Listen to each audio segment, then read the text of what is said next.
Technically, tax planning and portfolio management are two different things.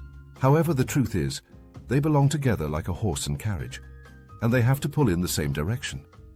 When that actually happens, there is a bit of proverbial magic.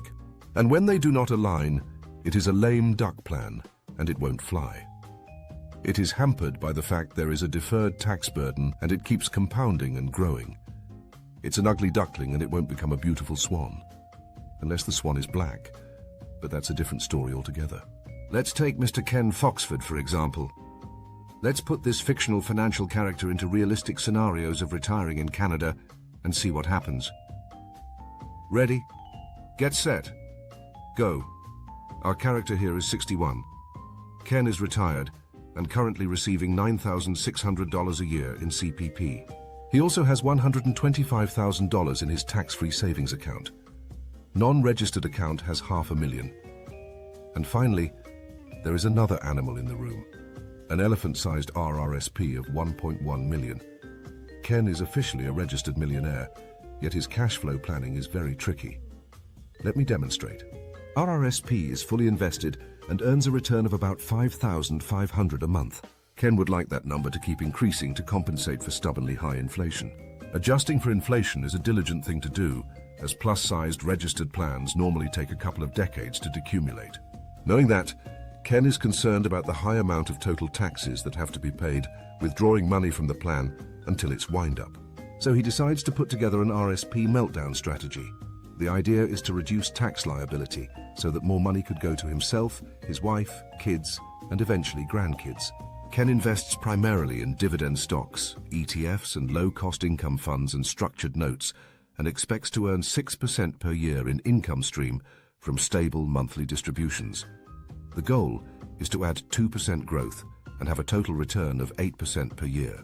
Looking at Foxford's overall financial picture, it becomes obvious that the registered funds unlocking strategy we want should create taxable income of $90,000 per year. We factor in CPP income, which is $9,600 per year, then the dividend income from non-registered accounts, and then draw the difference from RRSP. Why stay under $90,000?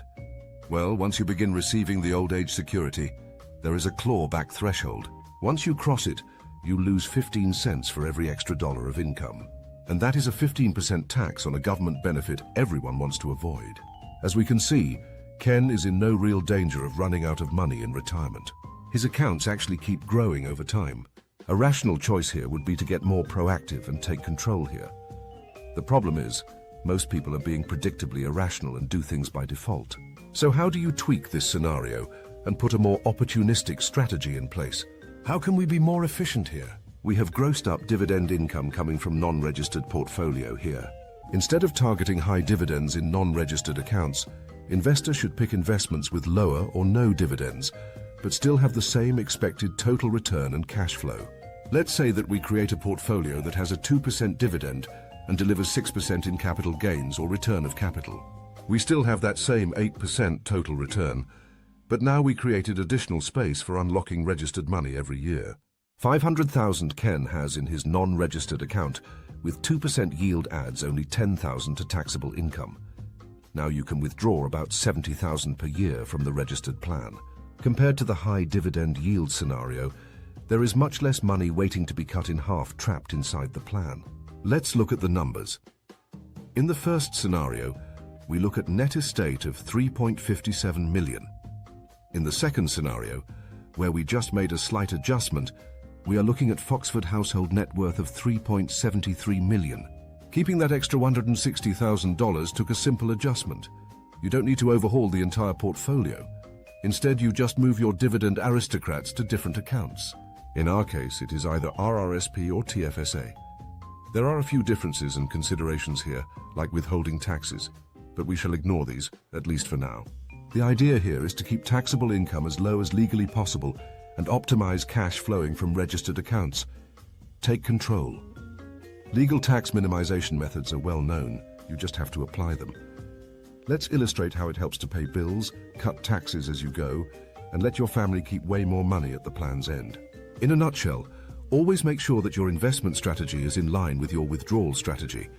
For more details, visit gameofyield.com Subscribe to our YouTube channel and download Game of Yield Android or Apple app. We have a self-liquidating giveaway offer. The first 1,000 registered app users will get the Discount and Yield Top 50 Income Index free for a year. The list is dispatched and delivered once a week.